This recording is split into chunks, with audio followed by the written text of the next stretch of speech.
Hey yo! Hey, what's up, everybody? How you doing? How you doing? Welcome to the NDA Podcast. I'm Rob D, aka Sketchcraft, and what this is I work on.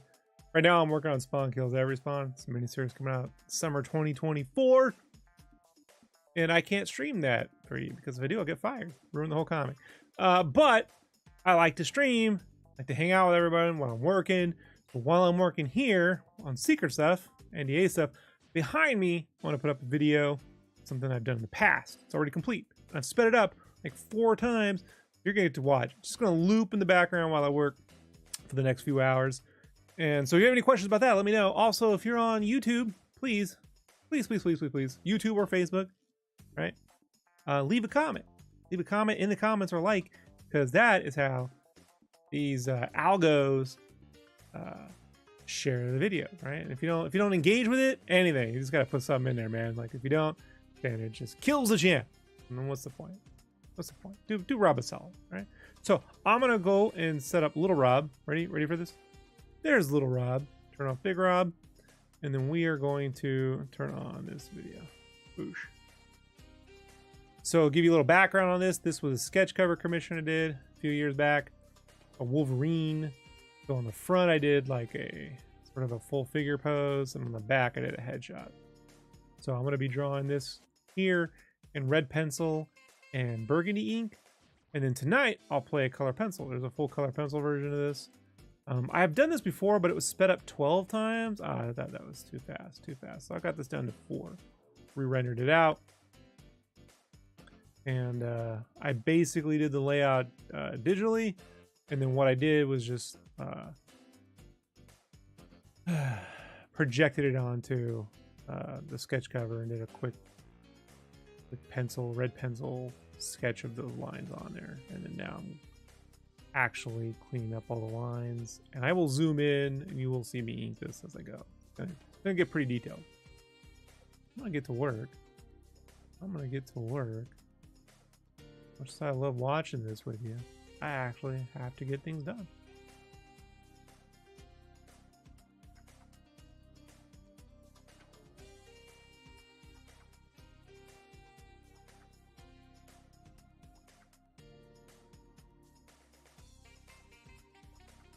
Hey, Johnny, you're too kind. Little Rob. All right. Little Rob draws all the details. Appreciate that, Johnny. That'll go toward me rendering that Psylocke video. We will get up. Definitely get up there.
Yeah, these sketch covers that I'm working on, these are old. These are like 2010 sketch covers.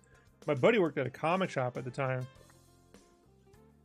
He gave me, I still got like 50 of them, maybe 100 of them. Like, I got a lot of them lying down there. And they use this slicker paper. A lot of artists hate working with, and they're not good for markers at all. Like, the markers get real sticky. But Works great with colored pencil. So, so these look great. I actually enjoy working on this cover stock. I've tried to find something like it. Can't. The closest I've been able to get is Strathmore 500 4-ply plate, and that gives me very similar effect. Real smooth. Works really well with the color pencil because I use polychromos and they pick up every little tick mark, which is what I like. So this right here is this is burgundy ink. It's, what is it? Kleiner, something in Kleiner, Roner and Kleiner burgundy ink. Burnt sienna actually. And then I'm just dipping my little. I put a couple drops in, add a couple drops of water, thin it up a little bit, and then gives it a nice burnt sienna, see through. And then I'm using a, what is that? It's a Maru nib, Delator Maru nib.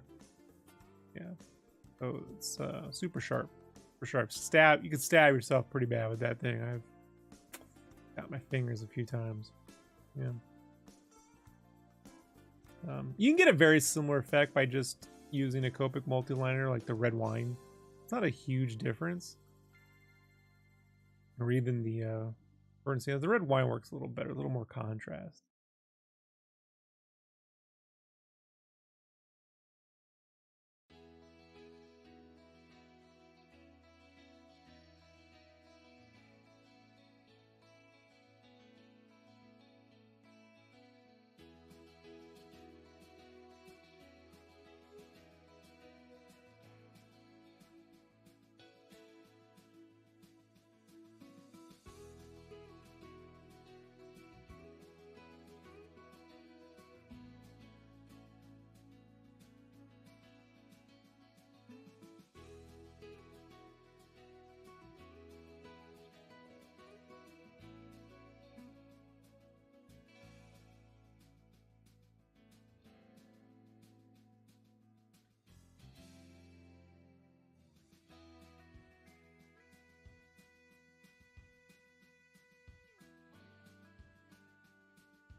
Jimmy says he's going to check out the X-Men series. It has 2 episodes. Yes, I watched it this morning.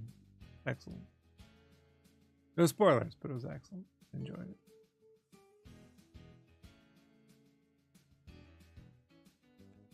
I was up early.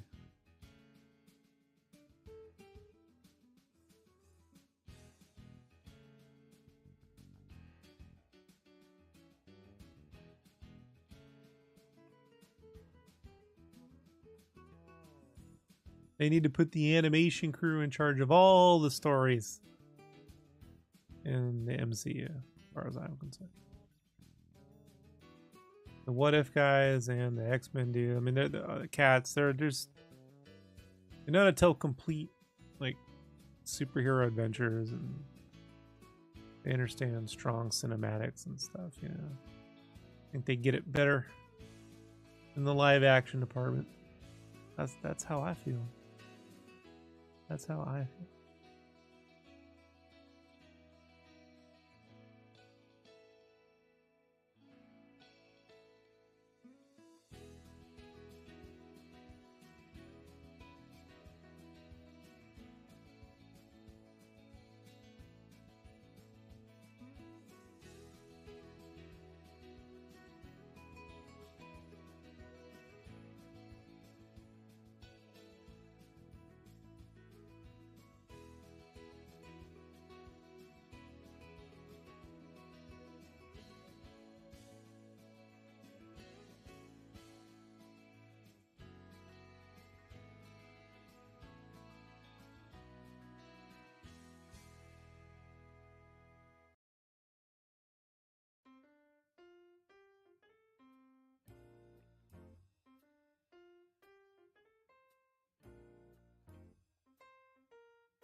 Eli says, I wonder how come Wolverine's adamantium skull doesn't block out psychics.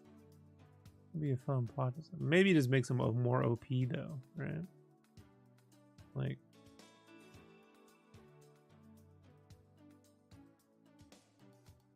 it's pretty OP as it is.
Timmy wants to know if I've seen the last Bad Batch episode.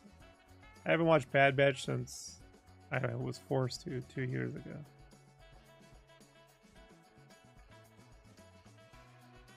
Not be watching the Bad Batch. I don't care.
Eli says, have you mentioned before the first time you remember reading something Wolverine in it?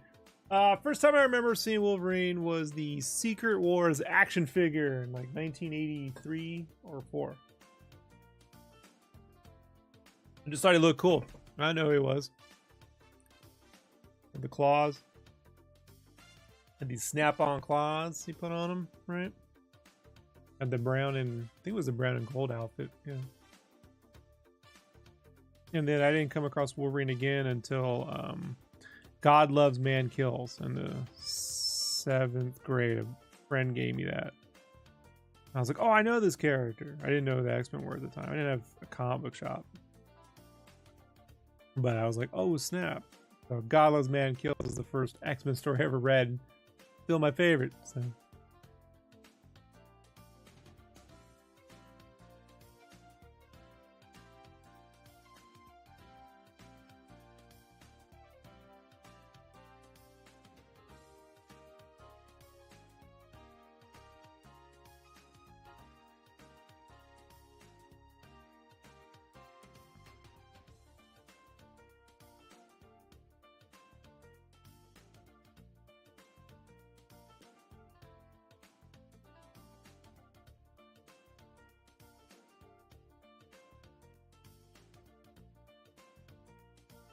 And then I think I got Weapon X after that. My buddy just gave me like the best stuff, right? Like Weapon X, the miniseries. And then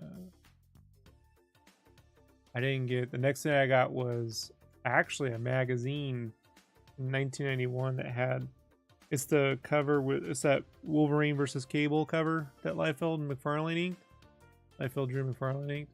I just saw the cover and it had a pull-out poster. So, yeah.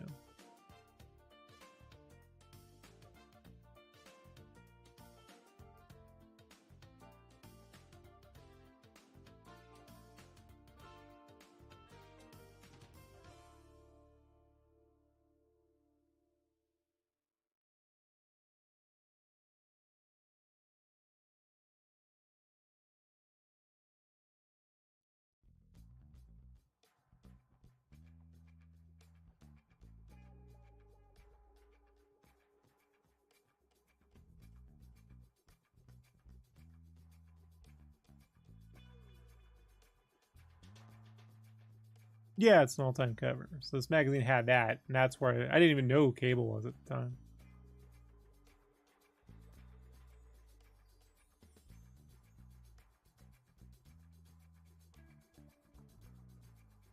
You know. And then, you know, X-Men issue 1 finally came out, and that sort of put it all on the map for me. Yeah.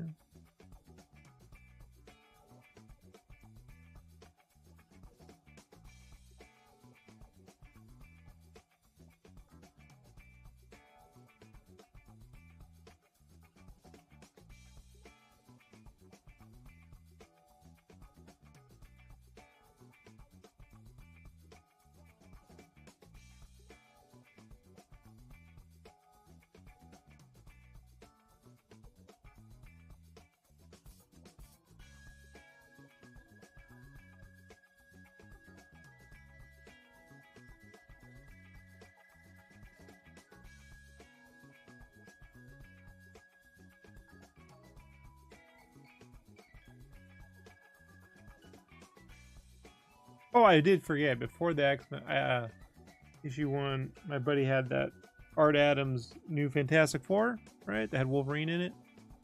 He was wearing the costume, but it was still Wolverine, right? It was pretty dope.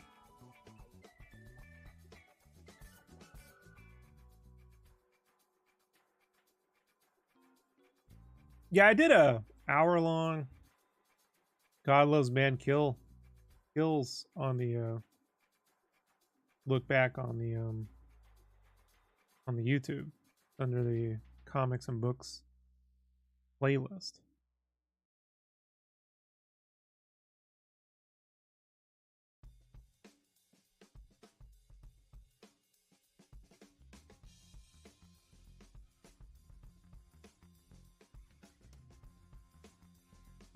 Junior Jangles! Rob, can you give us the entire story with your high school prom? Did you at least get a little action before your GF broke up? No. No. Was not a good. Made the mistake of going with the girl who I had to break up with because she wouldn't break up with me. She still went. And there was another girl that wanted to go with me. I just was too chicken to ask her, so I went with my ex-girlfriend, and that was a bad move. I wouldn't have gone for any action anyway. I promised my mom I wouldn't do any of that till after I graduated high school. She had me in high school, and she just didn't want me to do the same. She didn't want me to make the same mistakes in my life she made having me. Basically, what my mom was getting at. You know, like, you know, son, I love you, but you were a colossal mistake, you know. You're right. You're right. You got me there, Mom. Yeah.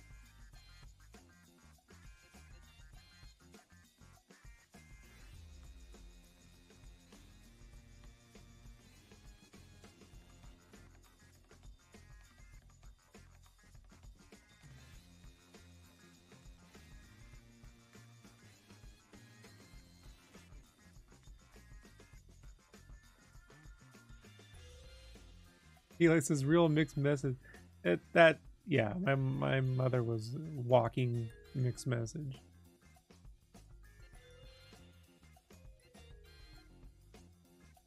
She promised me when I was younger that she would never help me get anywhere in life because she didn't get any help from her parents, and she lived up to it.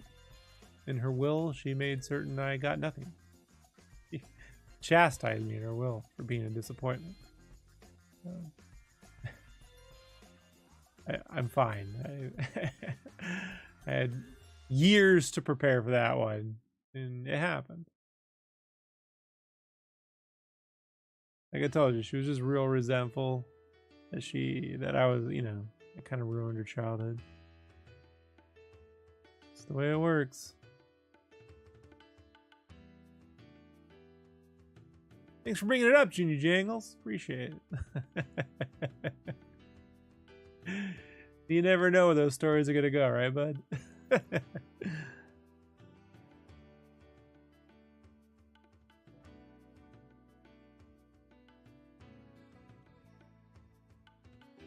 I see.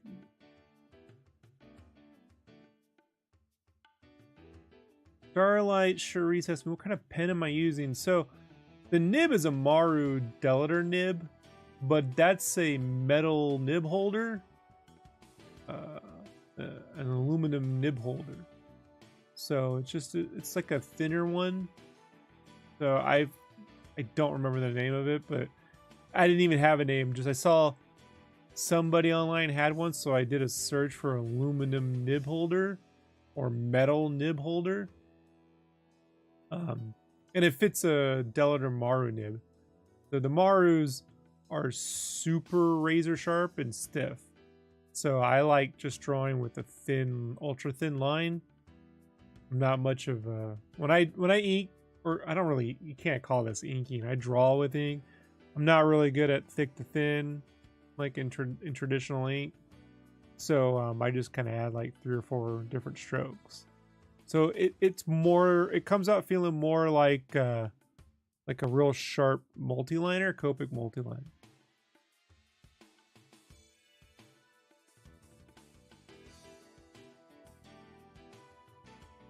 Eli says, I have such a tough time with nibs. I need more practice.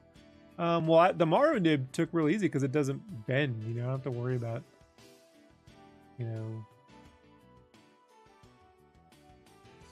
I don't have to worry about all that. So it's just I have to add a little bit of water to the ink so it'll flow, and then yeah. So then what I do is I get one of these little plastic, you know, these cups. Can you see these little plastic cups right here, right?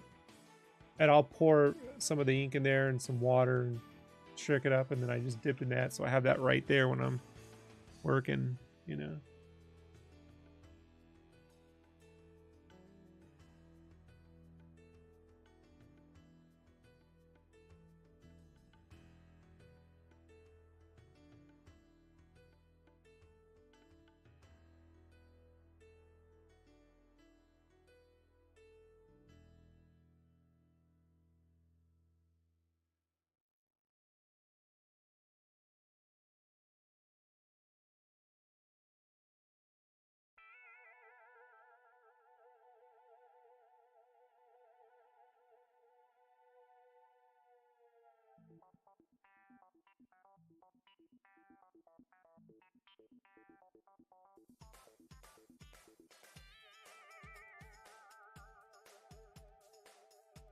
Eli says, "Oh, that makes sense. I'll try that out. I heard that Windex also helps with ink."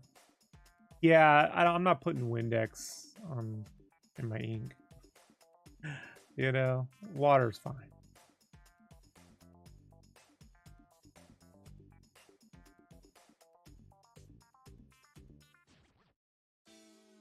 Yes, I'm back streaming it. I just switched videos.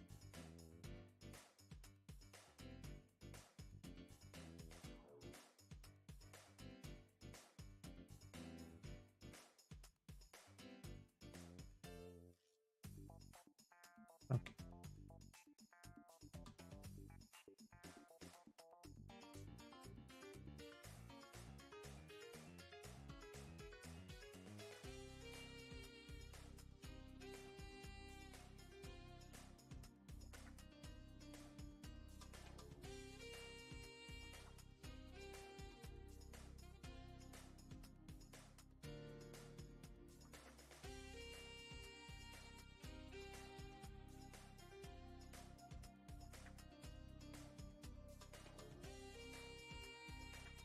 And Nikas is drawing on his phone. Nice. Too small screen for me.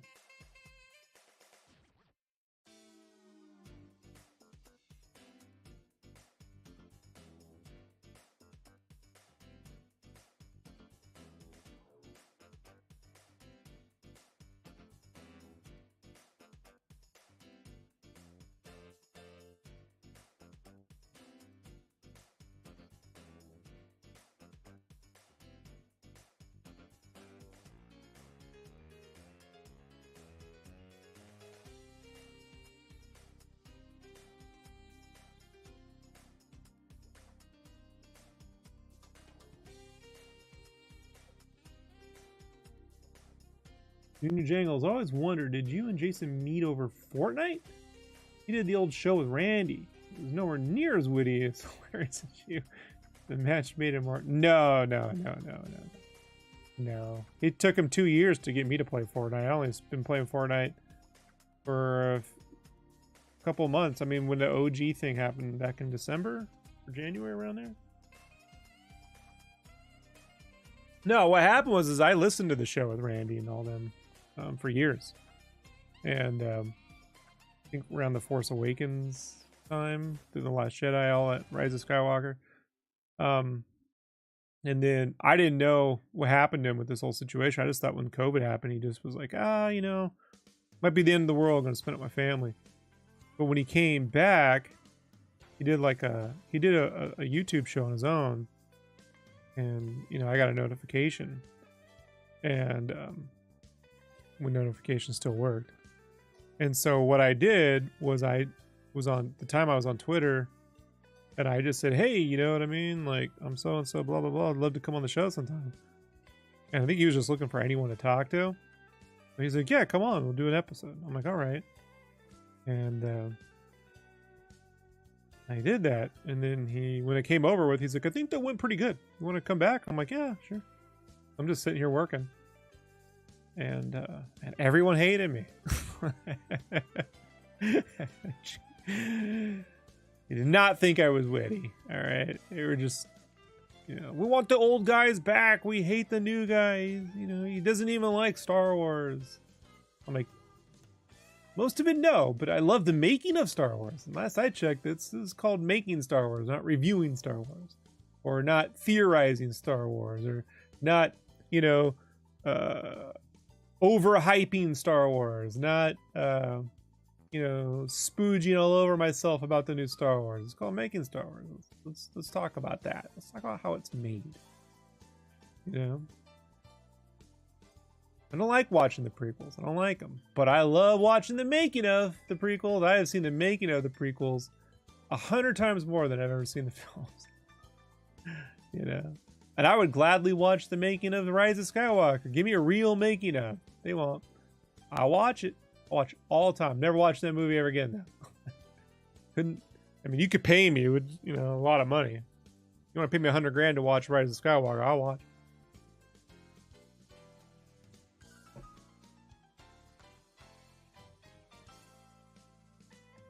But I mean, like I told you, I have a long, complicated history with that property, and I've written my own Star Wars in the past. And I've worked on the actual licensed stuff, and I've had my own interactions with Lucasfilm. I understand to an extent the realities and the expectations on their end, and I worked with them when Lucas still owned them and after. So I understand all of those things. So when people tell me, oh, I think you're wrong, I'm like, well, that's your opinion, but mine's based on actual experience, and you just hate me. That's fine, but it's okay. Let's just call it as it is. Oh, I appreciate it, Junior. Thanks. And I used to sit here yelling at Jason, when he wasn't even in the room. I was like, you're crazy. I was listening to the podcast, So now I'm like, oh, great, I get to tell him, But I listen to shows all the time with people I don't agree with, as long as it's an actual real conversation. I don't like people just sit around complaining about the war. Find a humorous way, find a way in. Give me why you actually don't like something. Give me a real reason. If it's, because it's some woke agenda. When I was a kid, it was called PC, right? No, they're PC. This is nothing new. This complaining. I'm like, that's bullshit. Sometimes there is that stuff, but that isn't why something is good or bad to me. If something's good or bad to me, it's because they often didn't live up to the promise of the premise. If I tell you snakes on a plane, it better be some amazing snakes on a plane. But it wasn't. When When I used to watch a movie called Gremlins or Airplane, it lived up to whatever that title was, you know. Star Wars, man, they got to the wars fast, didn't they? Right? That first Star Wars movie, bam, ba-boom, ba-boom, explosions right off the bat. Didn't take 30 minutes to get there. You know, it's another problem I have with, you know, with the Phantom Menace and stuff. It's like, how long is this going to take to get to action, you know?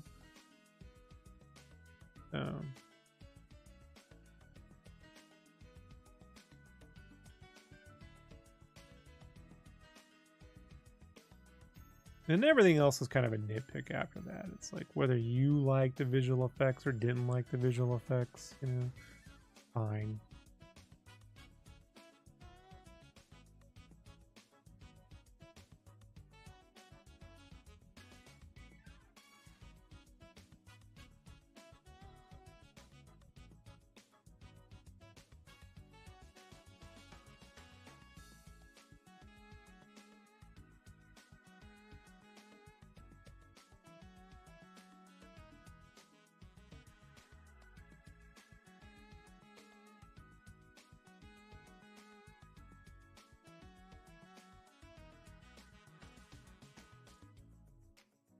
You know, you go see a movie called Close Encounters of the Third Kind, he better have a close encounter with the third kind. I'm telling you, a movie that I don't think was a bad film, but it really let me down when I was a kid. It was called The Boy Who Could Fly.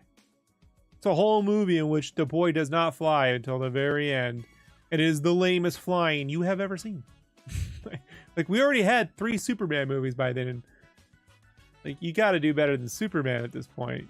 Like, you know, I like the characters. The Fred Savage kid was great in there, you know, with the army kid who was getting bullied and all that stuff. That was awesome, but just not live up to the promise. You know, Boy Who Could Fly. And, you know, lovely score. I own the CD, actual soundtrack. They did a limited soundtrack. I love the score to that film.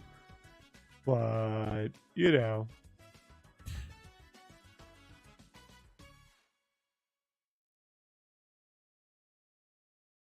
it's like, I love the movie The Fugitive, but it's called The Fugitive. So my one complaint about The Fugitive is when the movie starts, right away they show you he's innocent. So like, I've done this. I've taken The Fugitive and cut out that opening part and go right to Chicago, like the credits were in Chicago. It's great because he's a fugitive. You don't really know if he's innocent or not until he starts discovering whether he's innocent or not.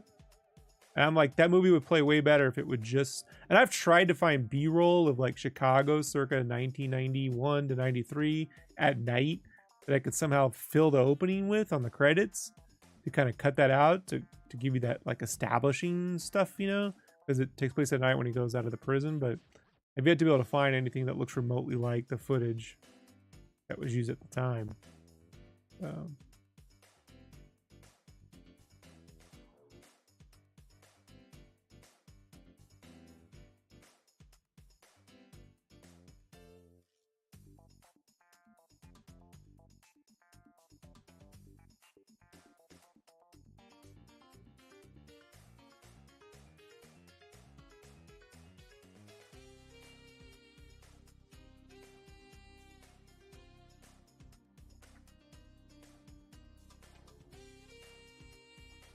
Like, I think about the story to Attack of the Clones all the time. I'm like, well, first off, the problem is the movie's called Attack of the Freaking Clones. That's a dumb name. Should have just been called The Clone Wars. But Rob, we didn't get to see the Clone Wars start. Don't. That's what the opening crawls for. All you had to do is be like the Neimoidians of Attack. Now they have a clone army. Where did they get the clone army? It's a big mystery. So while this battles are going on, you know, Obi-Wan and Anakin were tasked with discovering who's actually behind the clone army. Because, you know, blah, blah, blah, blah, blah, blah. You know, like it could have all been solved and set up in the crawl, and then you open it up and it's right in the battle. You know, and then you get the Clone Wars during the darn it. First movie before the Clone Wars, second movie the Clone Wars, third movie the end of Clone Wars, right? Really, the end of the first movie should have started the Clone Wars. Let's be honest, but I can't control that. No, Rob, but then we wouldn't have got the animated series. Well, if they had done a great job with the movies, you wouldn't have needed the animated series. It still could have made it. I mean, the Clone Wars were huge. You could have shown all the other battles, you know, but it was really done as course correction because the movies dropped the ball on that. And I had waited 20 years to see the Clone Wars on the screen. We didn't get to see that. It's like, all right, man, you know, okay, you know, like you know.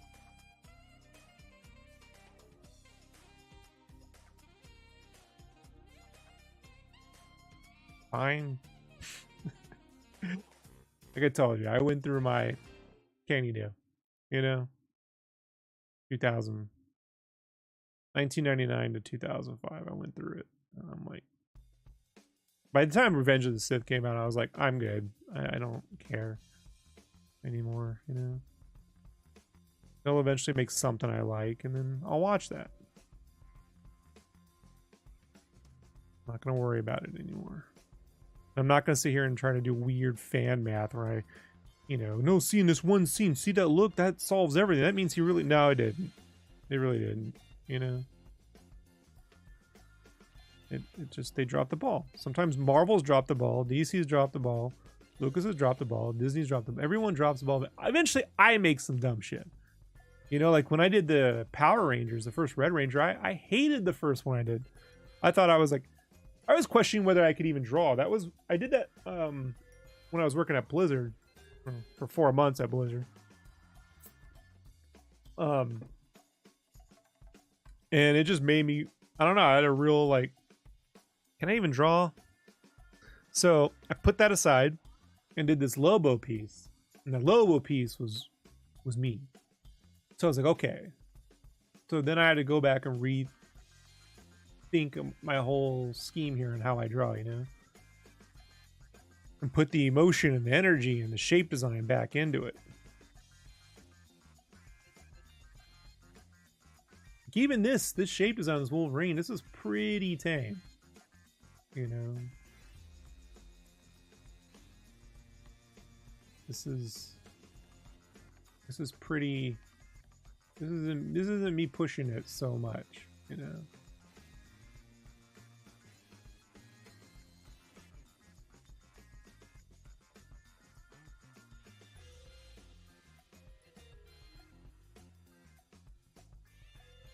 I like it, you know, but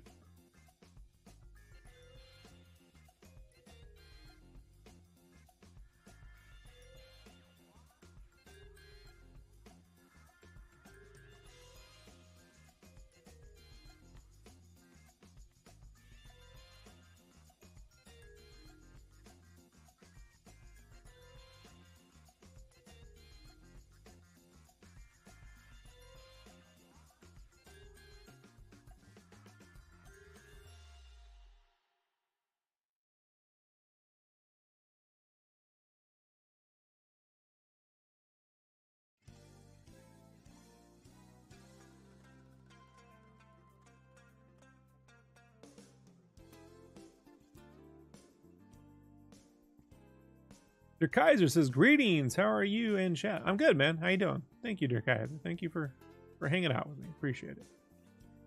Mandika says, I can only wonder in what form can Disney recover from. A little bit exciting to think about, but also concerning for the sake of the industry.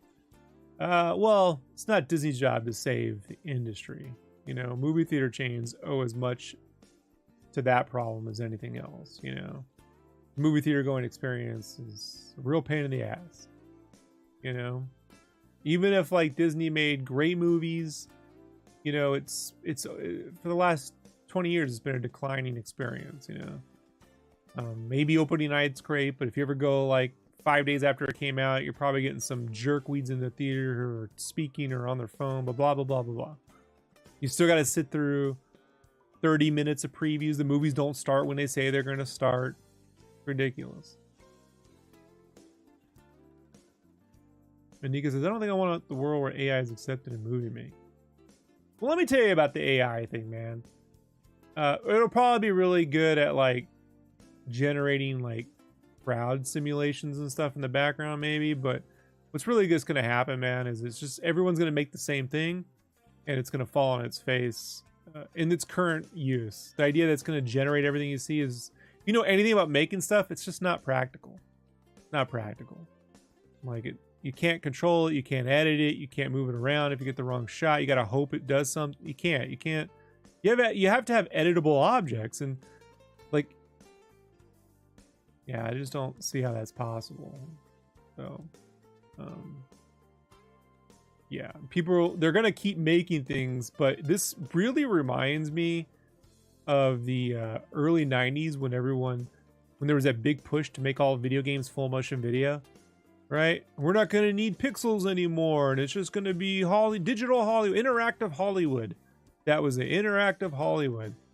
And they're all going to be these games where you watch and you push a button, and no. Your guys are doing good, doing some practice on drawing heads in different perspectives. Oh, awesome.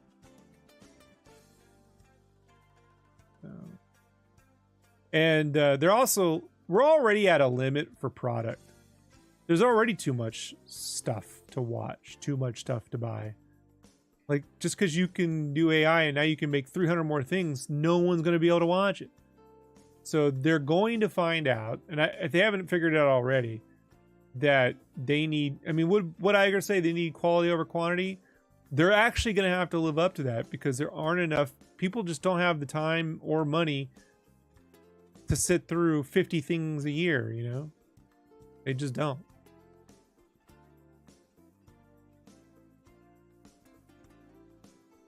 And look at the cachet they got on X-Men, where they're able to say it's mostly 2D animation, and what was 3D we actually redrew over the 3D models. And everyone goes, ooh, people are impressed. When human achievement is impressive, when it's automated achievement, no one cares. No one cares. Like, you impress shareholders with automation. You don't impress audiences with automation. You know, I'm sure we can make robots play football right now, but who would give a shit?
I mean, think about all of the 3D tools that we have today. What just won Best Animated Picture?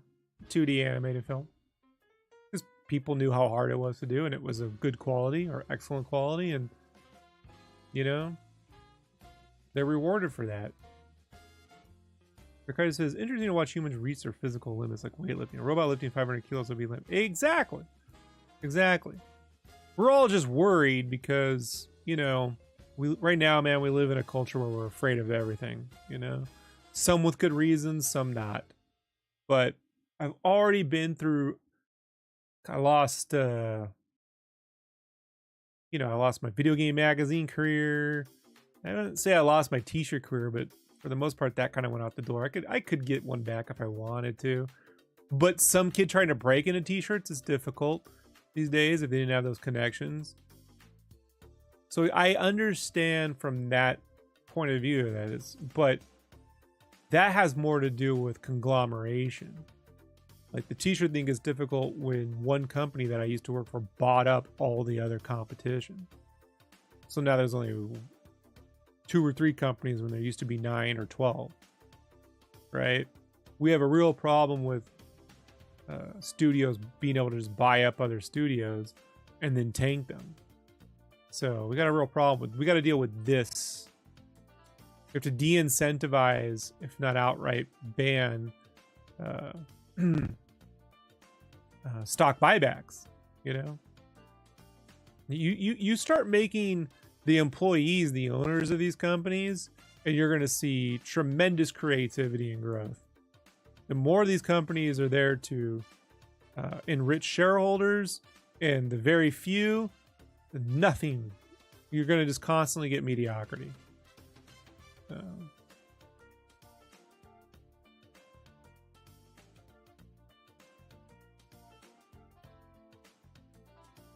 I mean, pixel art games. We just put out a pixel art game, right? Berserk Boy. It's available on Switch right now and Steam. Berserk Boy. Handcrafted pixels. Now, you could say pixels are old, but when you look at all the effects animations and how smooth it moves and how great it feels to play, you know how hard that was to make. Right?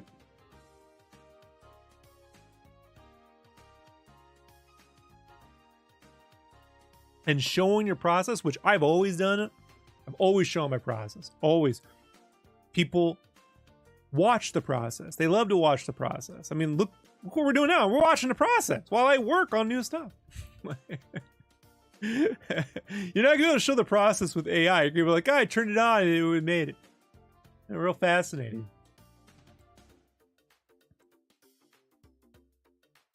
Once you get past the novelty of it, it goes nowhere.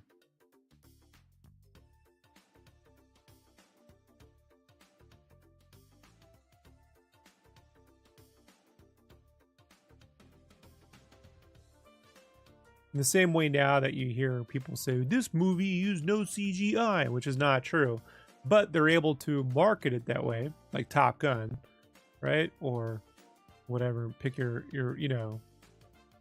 Tom Cruise, stunts, and they get a lot of cachet for that. So the guy says monopolies are great. You can make the worst products and make it overpriced, and people still buy. You're CEO material, Der Kaiser. Tony, well, look how fast they type those prompts. Yeah, and then you could type them too. So, at the end of the day, it's all showmanship. We're all like entertainers, right? Even if you're making something, it's entertainment, and the tried and true ways will always wow people more than the gimmick. Long term, yes. Short term, you might lose out, but long term, always win over. Their guy says, maybe you should work at EA. Maybe you should run EA. You're not thinking, you're shortchanging yourself, buddy.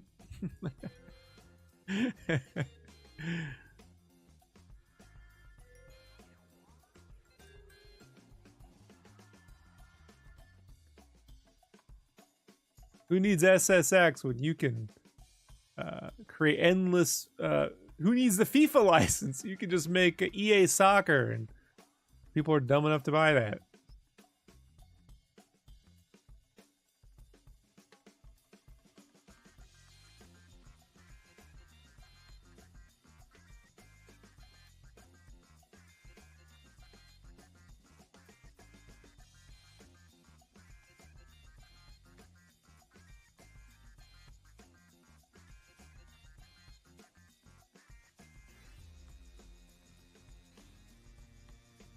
Mandikia says AAA space not doing so hot for the managers. Right.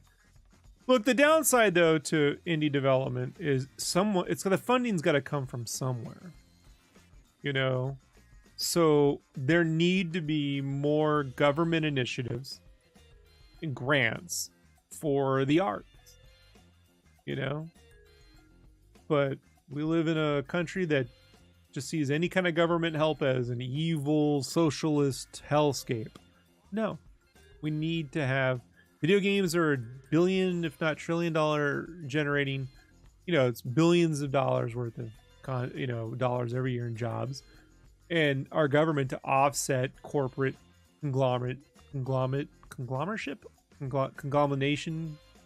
corporate gobbles, should be funding that, So Kickstarter is not the answer we've seen for most game development. People don't want to wait the 3 years, but you get grant money, and if that grant money is abused and not put where it needs to, then there's criminal consequences for that. See?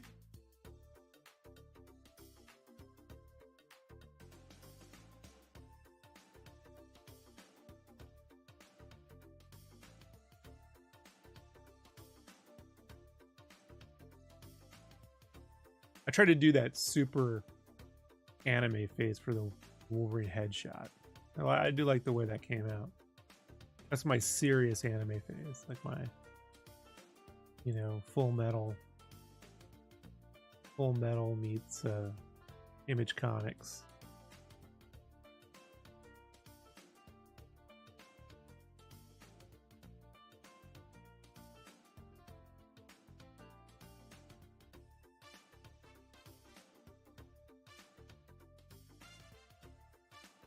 And Dika says, yeah, within the animation as well, studios have to find out exactly.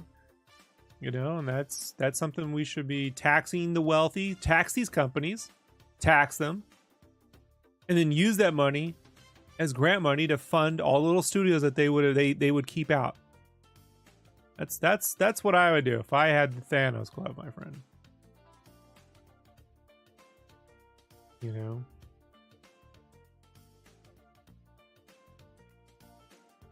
Andikas. Glitch Productions aren't making that investment back with their uploads, but with the merch and other ventures. Everyone's gonna make it somehow a little different, right? Some do with the transactions, some do with sales, some do with merch. It's different for everybody. But yeah.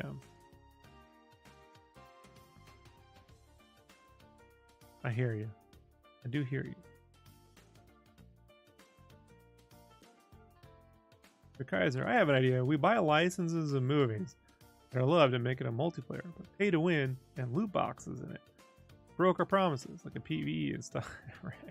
Yeah. Then we delete the file so you never get your stuff back. Yeah. The consequence for that is taxes. And then we redistribute those taxes to any developers. And we have categories like, okay, we need, retro games, we need modern games, we need this, but look, that has to, it's complicated. I understand, but there is a way through. But so long as corporations are allowed to endlessly lobby government, none of that's ever going to happen. Yeah.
This is me doing a red shade layer. And when I go to do the color pencil, I would just kind of go over this way. I could work out sort of the lighting.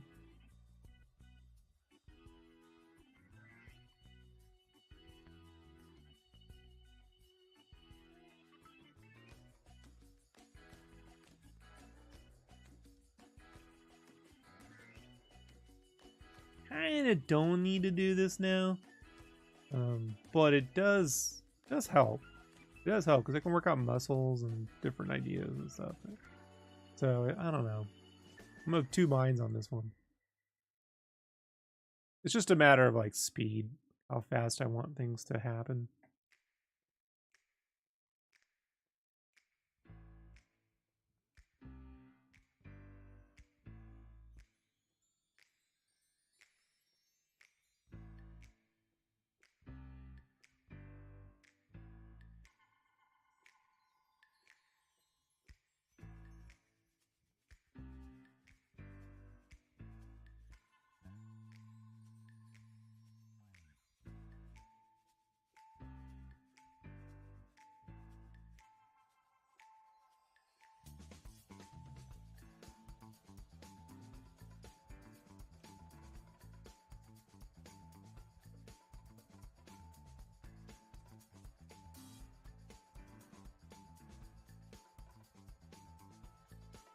Bloopy says, "Sup, Rob? Little birdie brought you a oh my goodness! Thank you, Bloopy. Thank you so much. You and Johnny are really gonna hook Rob up this week, and I appreciate that. Thank you so much." Johnny says, "Okay, go get some work done. Have a good afternoon." You too, Johnny. Thanks for hanging out, man. Appreciate it.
Who says mine was a third of his today? Ooh, thank you. It's me and my bro's birthday month, so it's time to eat some sherbet and giant glazed croissant. Oh, nice. Barry says, "How about we make a game in the same universe like a hero that destroyed whole armies and enemies that are 5 times bigger and let them in."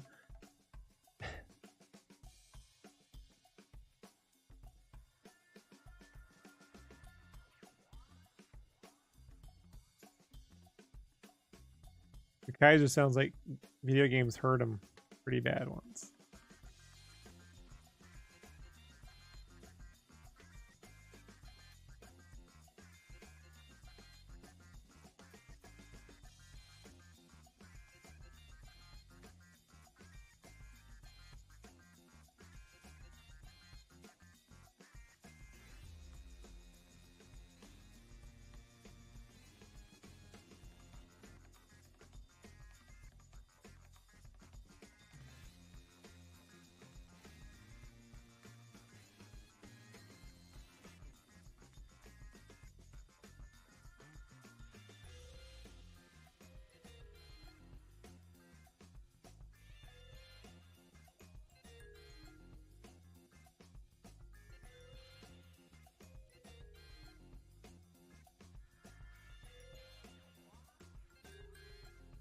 Why won't it let me move the layer? Oh, I see.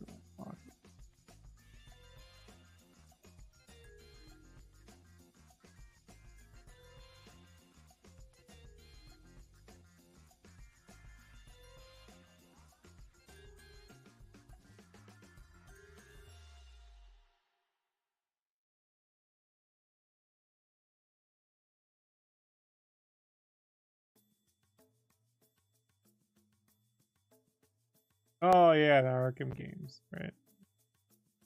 Yeah, yeah, that's a tough one. That's a tough one. I get it.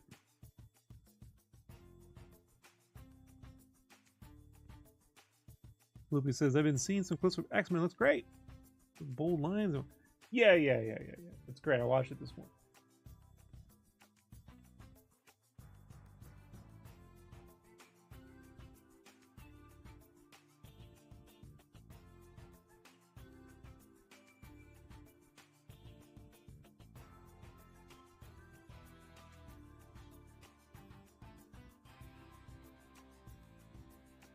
Bamfart, what's up, dude?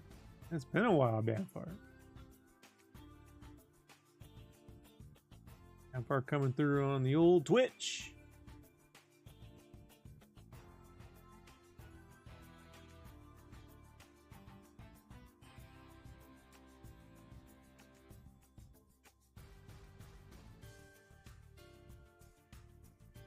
You can see when you do the red shade layer, you can work out the volumes, the lighting and the volumes before you go to color. So it's helpful. Plus, you can also just sell red pencil art. You know, someone doesn't want to pay for color.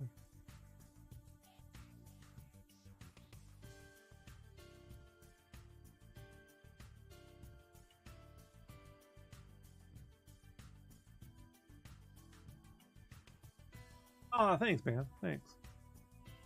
Yeah, this was fun to do.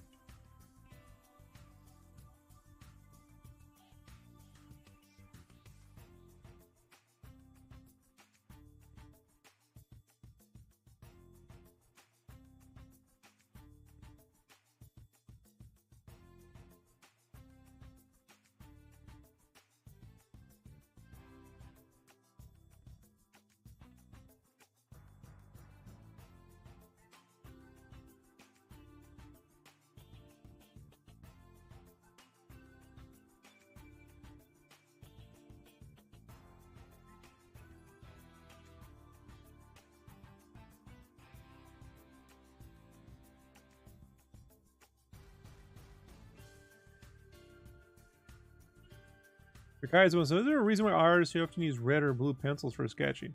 So initially back in the day it was because whenever you would photograph or Xerox inked artwork that had blue lines underneath, the blue would disappear. So that's basically it. I sketch in red pencil and ink and stuff because I have this thing called synesthesia. I see everything in color, man, and I hate looking at graphite. So color helps me. Color helps me. Doesn't make it feel alive. It just feels dead to me when if I work in pencil. And I have had pencil sketches, but I hate the look of it.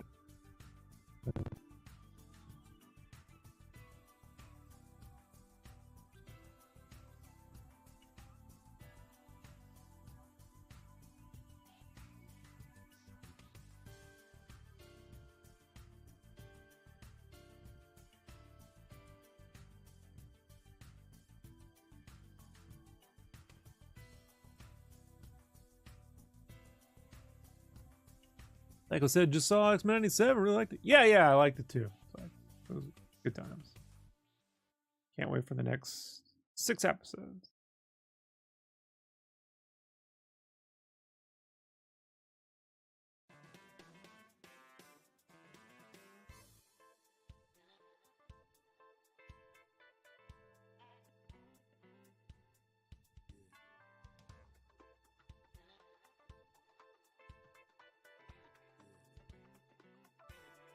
Cam says he's trying to get the art gears turning again. Time is limited with the kit. Oh, yeah. Well, that'll do it.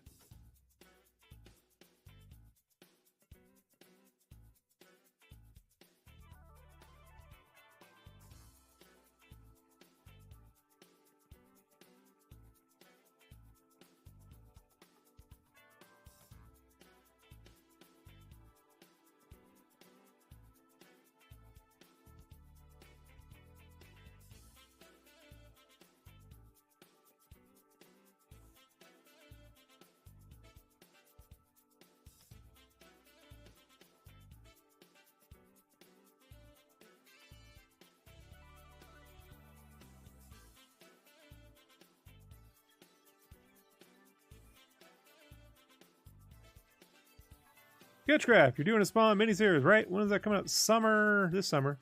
I'm actually drawing that right now while this video is playing. But that's why I started the NDA podcast, Bam, so that I could work on Spawn and still hang out with you all. So behind me, I'll just play feed videos of art that I did in the past while I work on art that I'm making for the future. Right? In the present. See? Past, present, and future. And I'm recording my screen too to my hard drive while I work. So, you know, saving this art.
Junior Jingles, dude, were you working on a sequel to Over the Top? What was the story? What was the Iron Sheik or King Kong Bunny? Well, the Iron Sheik and the King Kong Bunny were involved because I had a Married with Children's cameo. Al Bundy was going to actually be the new champion that took down Sylvester Stallone. And the King Kong Bunny, if you remember, was Peg's cousin, right? So we have Sheik come in and be her dad. Her father was going to show up. So, yeah. It was going to be Still Over the Top was an idea for that working title, right? More Over the Top, right? Right. Or just Over the Top too. Still gripping, right?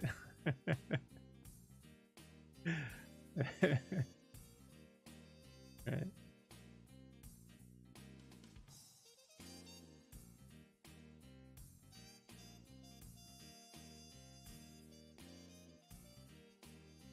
I think they wanted to go with Over the Top too. Family Matters, but we got hosed with Urkel, you know, just killed the whole project once they found out the name was taken.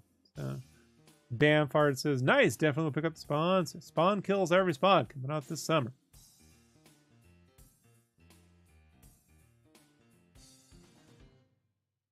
Stick with it, folks. The art gets better every issue. I can assure you that.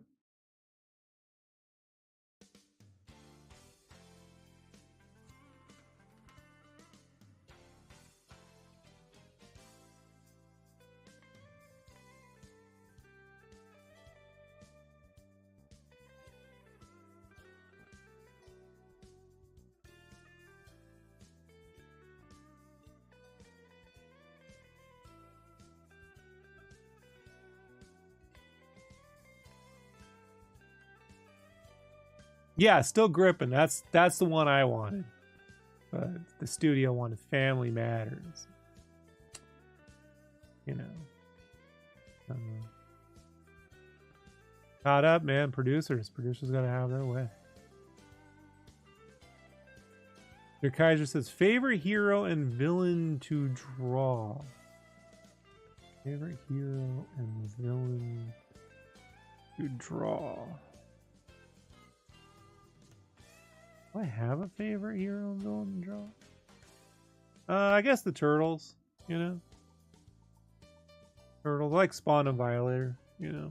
I'm a big Spawn fan, so I enjoy that. But Turtles and Shredder, you know, like, you're always guaranteed to win with that, you know.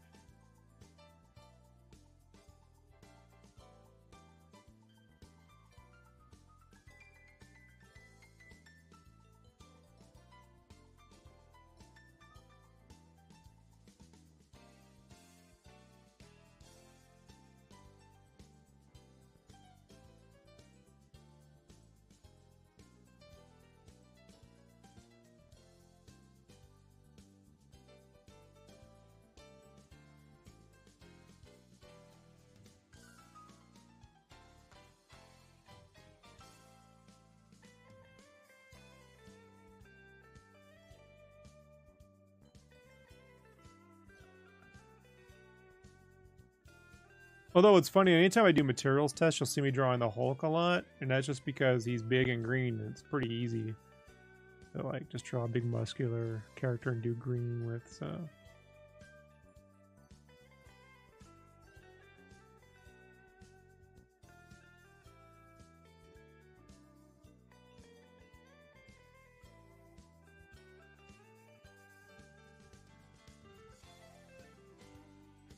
Kaiser says, unpopular opinion, I love the real life series of TMNT. The real life series. The original?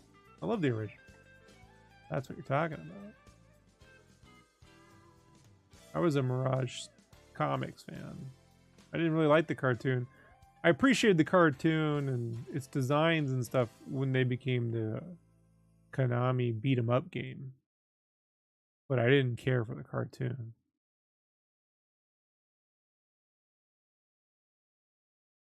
I was like, it's not as good as the comics. How was that, dude? How was that, kid?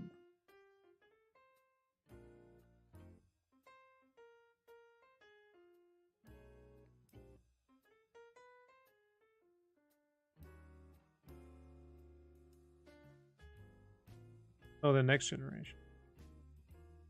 Oh, the live action series? It is an unpopular, but yeah, the puppetry was no good. Didn't like the puppetry. Sorry.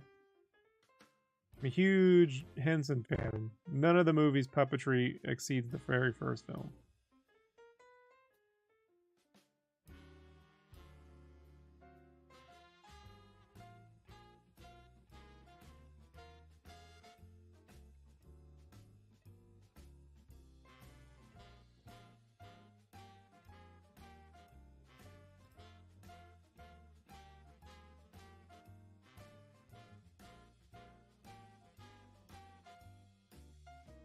But oftentimes we grow up with things and we have, our own memories of it, right? And our experiences, and that sort of, pads any flaws we may have had. But I was pretty old by the time it came out. And I didn't like Turtles 2, so I thought Turtles 2 was a step down.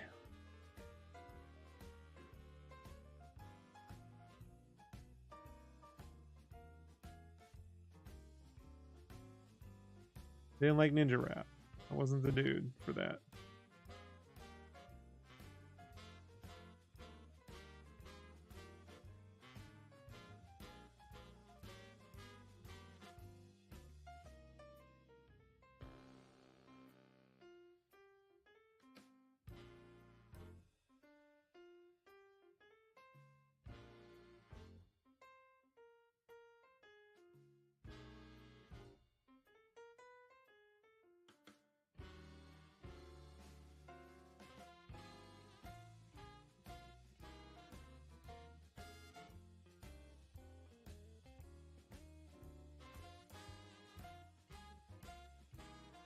Hey, I enjoyed Batman Forever, even though Two-Face is horrible, and it's over the top, but I enjoyed that. Didn't like Batman and Robin. Go figure, huh? Now, I say that, and you should know, I didn't want them to make more of that. I wanted them to learn, what worked and didn't work. But the Kilmer black suit in the beginning of the film was way better than whatever Ben Affleck was wearing in The Flash. That motocross outfit was horrible.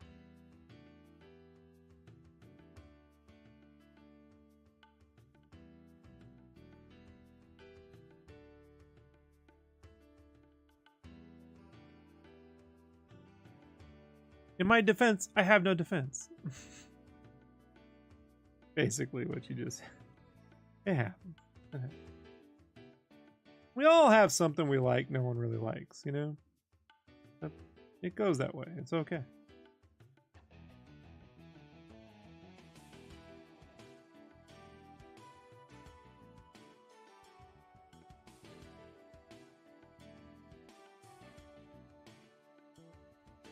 I like the Disney Three Musketeers. I'm not saying it's a great film. I'm saying I like it.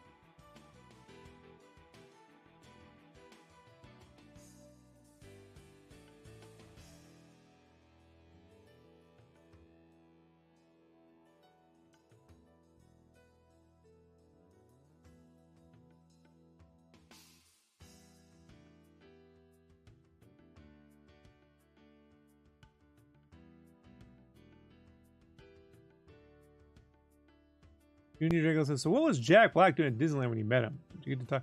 No. I was walking at California Adventure over at Pixar Pier.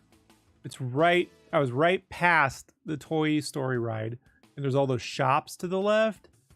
And it was kind of empty because it was like early in the morning. And everyone goes to the main park. And so I'm over there. This is 2014 Christmas.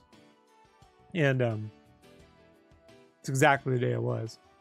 And I just saw, the dude, he was there with this kid, and he was trying to not look like Jack Black, but I'm like, I said like Wonder Boy or some shit like that, and he gave me the smile. But he had like the handler, the Disney handler with him, that they gave you one person that gets you on he paid for that, get on everything, without waiting in line deal,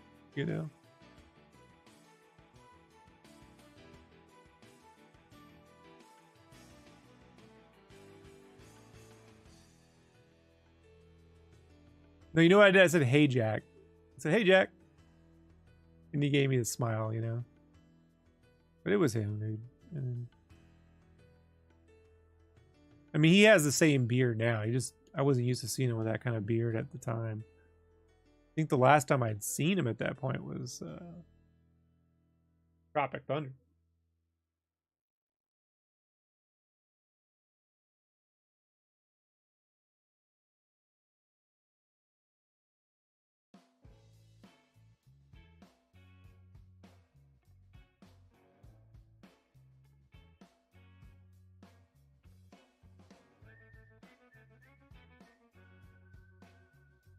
But he was there because we were all there because it was Christmas. That was the Christmas Disney had that big flu outbreak or something. That was like my first COVID like moment. Because the park was overcrowded. And they had a, you know, bunch of Californians who didn't get shots and shit, so.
But anytime I run into a celebrity, that's kind of my move. I just go, hey, and I never make a big deal. It's always like personal. I don't know why. It just seems to be my move. That happened to me, you know, at Comic-Con in 1994 or 5 when I ran into Tia Carrere, just walking the floor in the back. I just look forward. There she is. She's right here. And I'm like, hey, Tia. I gave her the Joey, you know? How you doing? Yeah. She got a smile on her face because I was like 15 or something, you know.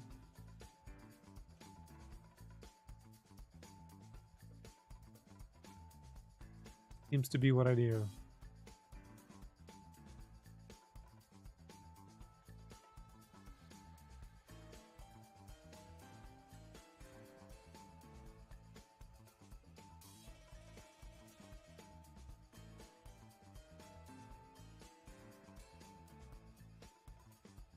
The Kaiser, I'm jealous of you. I only saw the former defense minister. She was terrible at her job and hated in private while taking a while.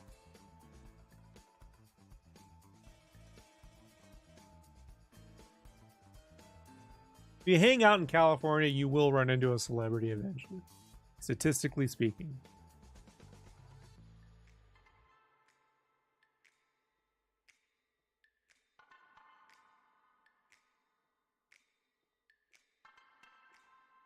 I ran into Vern, you know, Mini-Me? Mini-Me, Vern.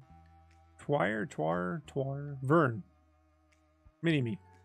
It was at E3 Comic-Con. And I was in the carport. We were getting ready to leave. This is 2010, 2011? 2011. And I said, hey, man, I got to hit the John before we go because traffic in LA is going to be nuts. And so there was like a bathroom in the carport at the convention center. And I go in there. As I'm walking out, Vern comes walking in. He goes into the stalls, right? And I was like, Mimi's taking a dump, dude. So like, I was like, kept washing my hands, right? Did you hear the ploop? And I almost just burst out laughing, dude. I had to get out of there. I was like, this is too funny. Oh. It's so childish of me.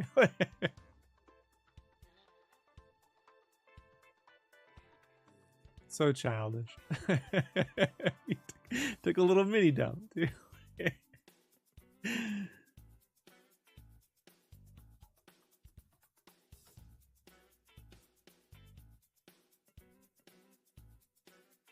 There's a part of me that will always be 12, dude. Like, this is not gonna change, you know? why I'm here drawing cartoons when I'm 45, you know. It's like... Junior Jangles asks, can you tell us your now classic story about your dad taking you to the male strip club again? Did he ever pick up any chicks? Story is your... My dad didn't take me to the male strip club. My dad gave me advice to go to the male strip club. See, my dad, he did security for an actual, like, a regular topless strip club called Body Shop, San Diego. He did that for years, 20 years. And so I've worked there with him. I don't really care. But, like, he did tell me once, you ever want to meet girls, Rob? Let's go to the male strip club. Wait in the back. You know, and at the end of the night, some lady will just take you home. You know, she'll buy you a drink, she'll take you home. And that's the only advice my dad ever gave me in life. I gave it a shot once, and it worked. Was she older? Yes. Did I care? No, she was pretty, very pretty. That's when I realized older women, when I'm in my 20s, older women will take Rob out and buy them things. So while I was in college, that's how I know, and I had no free time because I was working and drawing. That's how I would do it. And for a couple of years there, I never had to worry about paying for anything.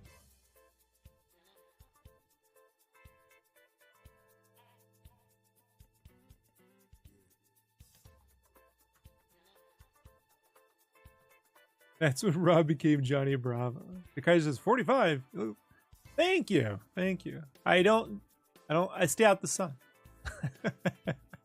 I've stayed out the sun my whole life. But yeah, I'm 45.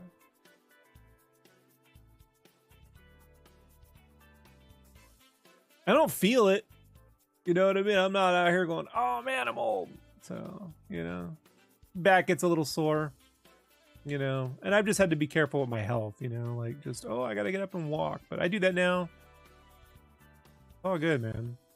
All good.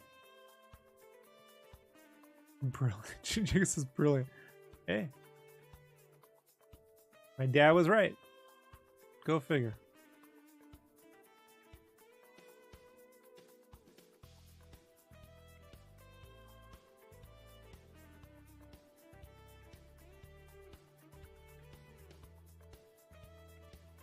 I just remember one time my buddy was like, man, I want to go out to like PB, right? Pacific Beach, and go to the clubs and meet women. I was like, well, I'll go out with you. Man, nothing happened. Just spent drinks all night. Not one girl's looking to hang out with a dude. I was like, I just left them. I went to the ladies strip club for about an hour, and you know, it's like, I do better. Do better with more mature mindsets, I guess. See, this personality of mine is adorable, you know, to an older woman. But to a younger woman, I'm just annoying. They're just like not having any of this, you know. Did you go to Soma? Did you go to Soma?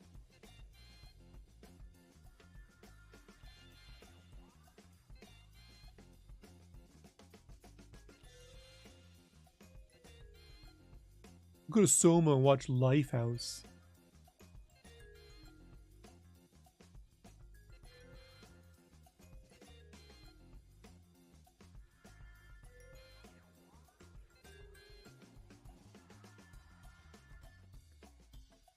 Hey man, when those bachelorette parties show up, you're gonna do quite right, my friends. You're gonna do all right.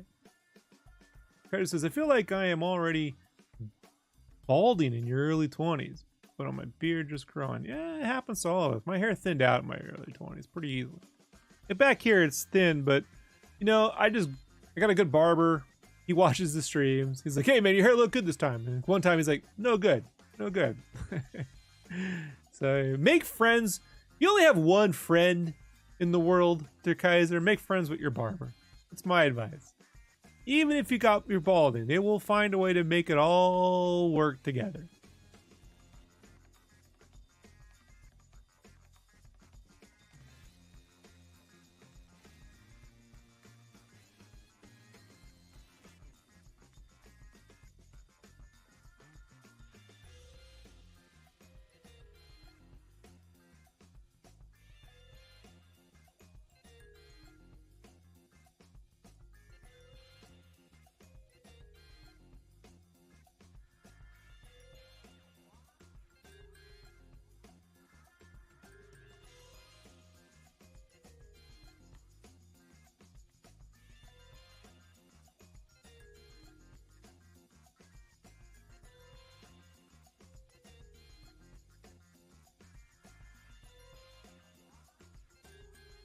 Be honest, women don't really care if you're balding. Most don't.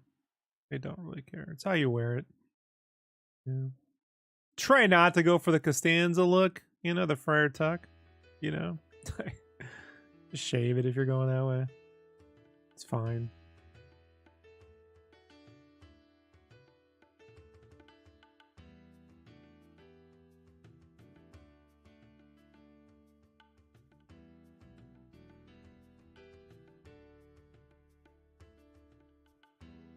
I really stress on composition, I gotta tell you. Page 18, issue 4. May look simple, but I can assure you this was not easy. Sometimes it's just like threading a needle, you know.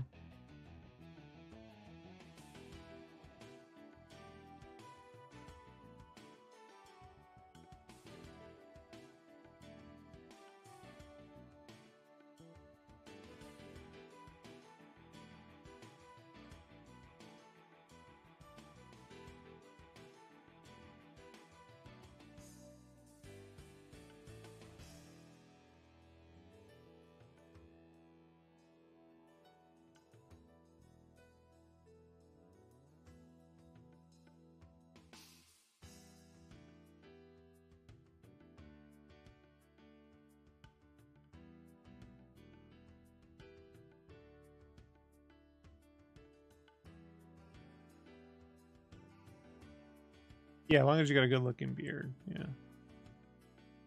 So you're balding with no beard, you just look like a big baby. like a garbage pail kid. Right? Yeah, Kratos, right? Loopy, the boss walks in. Hey, you got page 18 done yet, Rob? You're just sitting there fuming. Well, you know, I gave them a realistic schedule. I'm not a monthly comic. Could never do monthly comic. I could draw a monthly comic, which is wouldn't well. Be a very poorly drawn comic.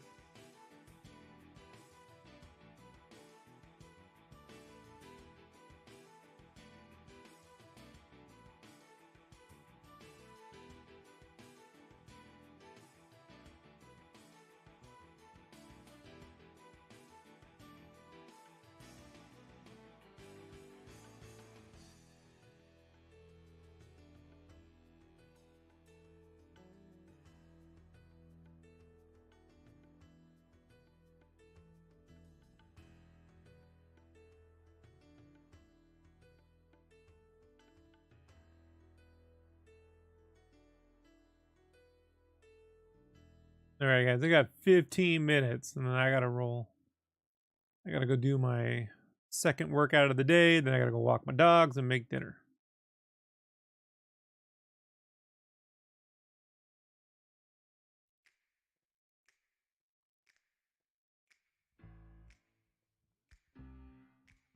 And then I'll be back on tonight around 8:30 MDT until 10:30 for 2 more hours. And I'll put on the color pencil. I'll probably run the color pencil again tomorrow morning. Nice to see someone who isn't jaded despite everything. All right. Yeah, hey, look, you know, I kind of went through that in 2012. I got real sort of angry about everything after playing Game Fan fell and all my comics didn't get published. And, you know, but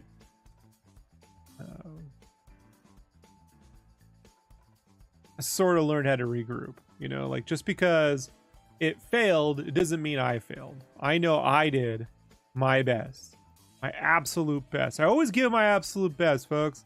That's why things take me longer, but I'm always like pushing. So I know I did everything I could do.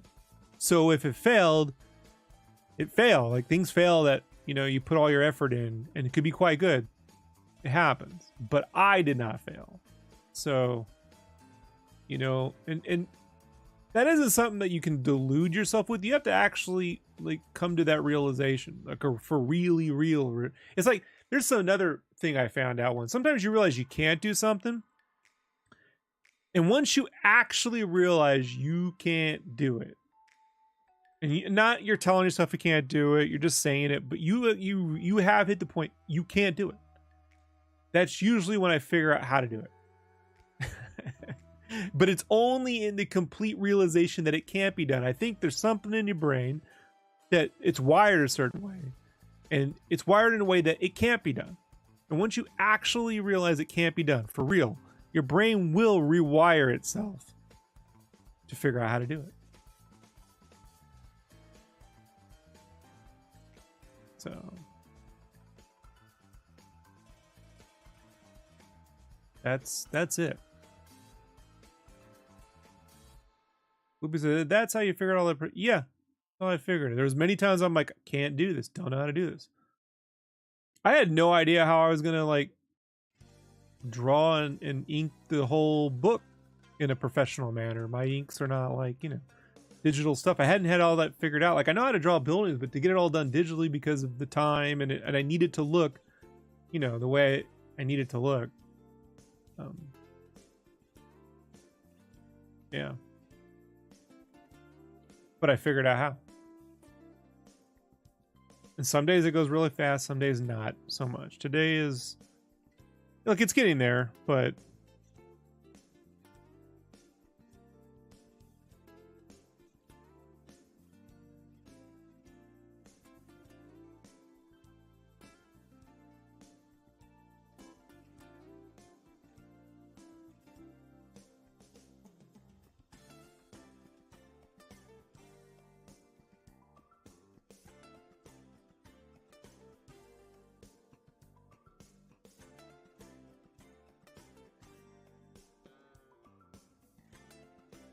I figured out how to make game magazines and make them look cool. Like I was like, I can't actually do this. And then I figured out how to do it my own way.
Like, I'll give you an example of the perspective foreshortening. I figured out in the 7th grade, I can't do whatever the hell's in this how to draw comics a Marvel way, where you draw a figure and a big circle and a little circle behind that.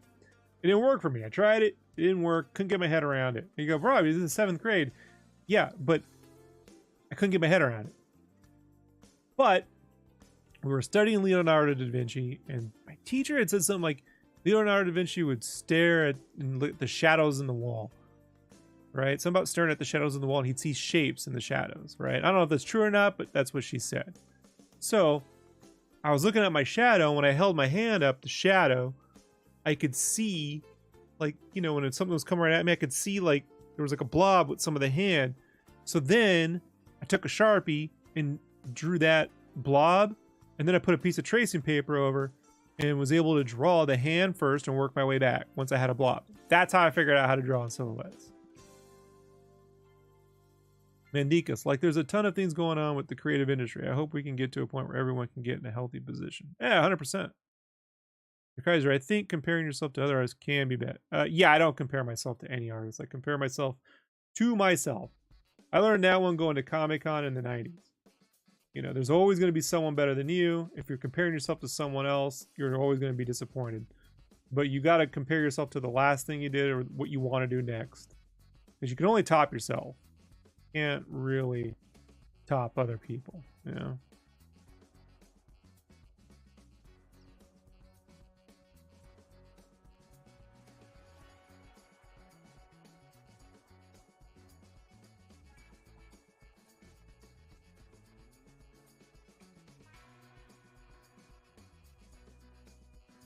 You can be inspired by other artists, but if you think you're gonna go out there and compete with a bunch of people you've never met, I mean, it's ridiculous. Yeah. No editor is ever gonna be like, you aren't as good as, you know, Jack Kirby. Like, no shit. Who is? You know. And if someone has amazing talent, I just be amazed by them. I don't go, well, I can do it and I can't do it. I don't want to look at it. No. Just be amazed. It's amazing. How many times you get to see amazing things. When Kim G passed away, it was horrible. Could I ever draw like that? No. The dude had something in his head that allowed him just to draw any freaking thing spontaneously. And it was amazing to watch. And how often do you get to see amazing things, right?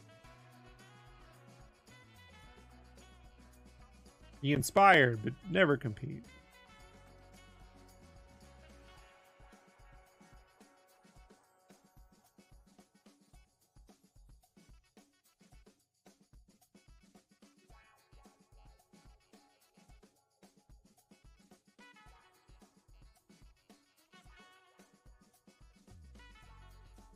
At least got all the poses blocked in. They need to be really drawn, but these are real blocked in poses. So I can't say this was a non-productive.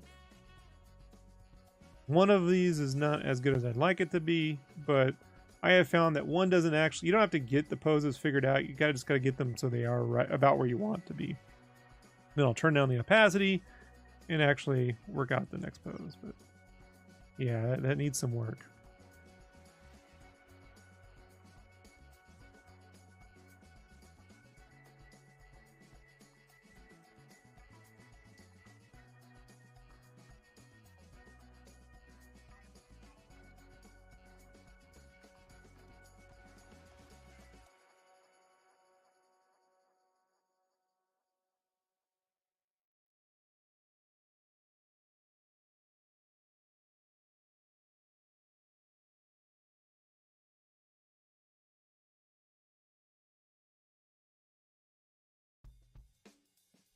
Hey, dude, Shelby, I missed you today. Like, it turned my notifications off to personalized. I don't know. I set it to all, so I missed your stream today. Otherwise, I would have jumped in the chat. Shelby says, "Sup, Robster? What page you on now? How much further? I just finished my newest stack of 10. I think 15 pages left to ink. Man, you're much faster than me. I'm on page 18 on issue 4. I only got 2 more to do after this. This is it's a big detail page, so it's like 5 major poses plus perspective and blah blah blah blah blah. But I'll be done with the issue next week.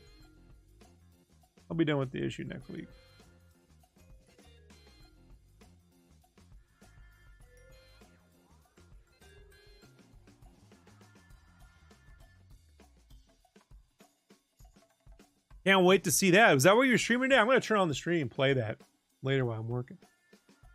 Now, you were ignoring chat, man. I should finish sketch cover of the week and under now. Ah, yeah, I understand.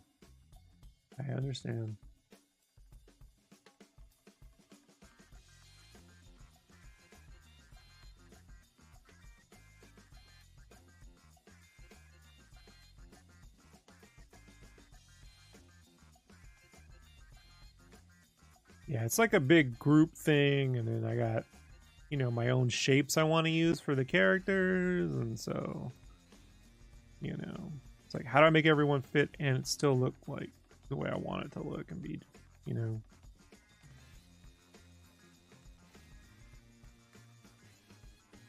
This...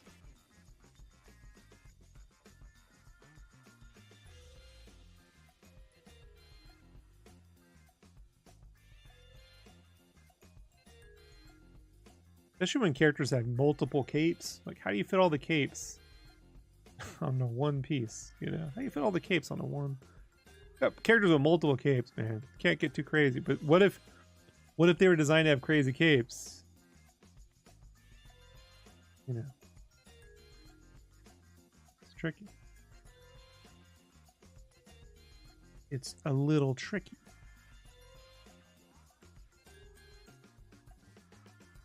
But I got it working.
The background is getting a little lost in this image though.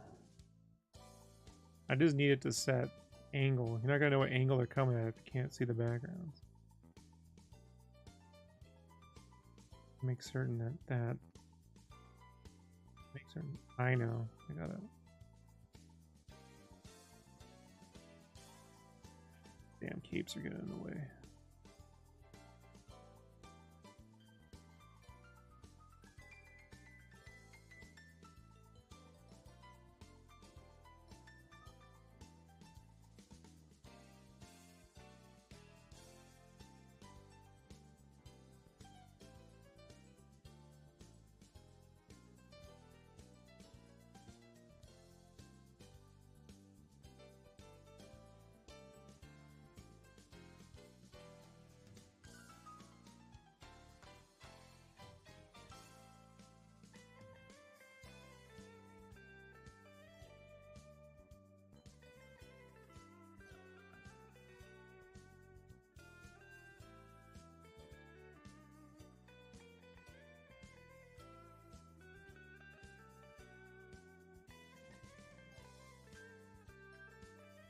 And things, remember to bring up, how about people were complaining about the animation in the new?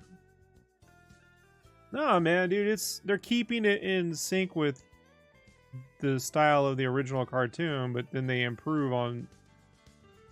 So it looks like it's from the 90s, but like better than it was in the 90s. So they want it to look like it actually came out in 97, but they actually got the animation better. So, you know, I don't know, man. I don't know what people want. If they didn't do it, people would be complaining that it doesn't actually look like it fit, and they'd say, "Why didn't they keep it?" You'll never hear the end of this, you know. Pick a direction and do the best version of that direction you can do. You know, you can't please everybody. People can complain all they want, but what else are they gonna get? You know.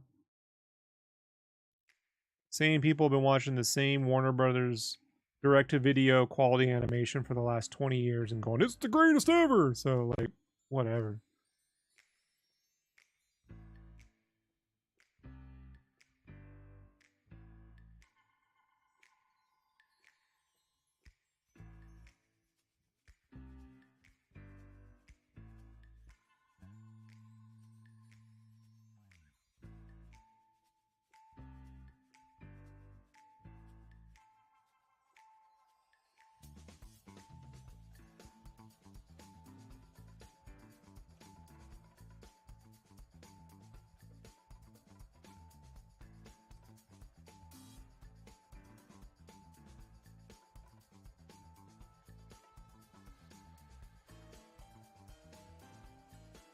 I told you, man, when I was 15, I went to Comic-Con. It was 94, 95, dude, whatever age I was in.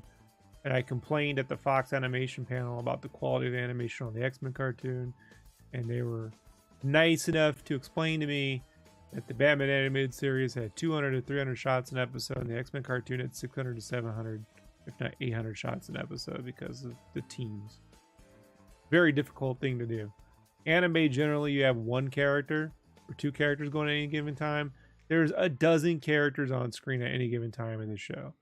So they're welcome. If someone could go out there on their own free time and animate in 2D, right? The 3D, it'd be a whole other thing. They did multiple characters in What If. I loved it. But if they did the What If 3D, you'd never hear the end of the complaints about how it isn't actually 2D and they cheapened it. You'll never hear the end of it, man.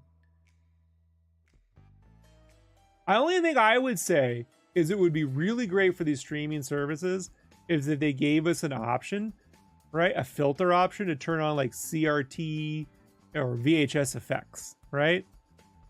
Like how great would that be? Like you could just be like, oh, I want some VHS effects and some CRT filters and a little chromatic blur, right? Little film grain.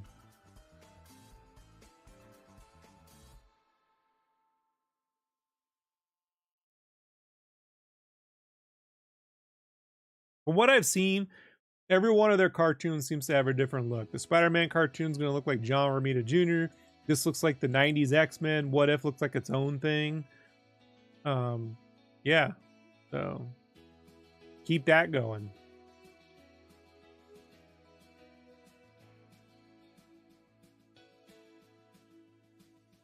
Well, it's hand drawn, dude, so I don't know what they want. You know.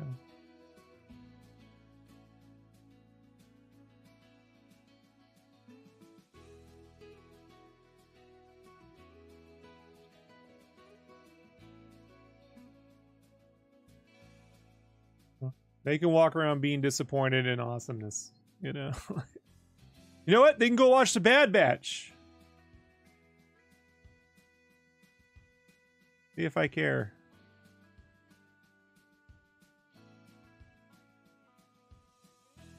All right, everybody. I have to go do my second workout. It's 5:30. I'll be back on in about 3 hours. And we're going to do the color pencil version of this in the background, played at 4 speed. So that's going to be awesome. And then I'll be back on again tomorrow with some more videos and stuff. So thanks for hanging out. Shelby, thank you for stopping by. See you guys all soon. Sir Kaiser, thanks for hanging out. Floopy, Mandikas. Who else? Who else did I miss? Let me scroll up. Who else? I missed somebody. Junior Jangles. Bamfart showed up. Psycho's in there. And all the lurkers. Thank you for hanging out. Appreciate it.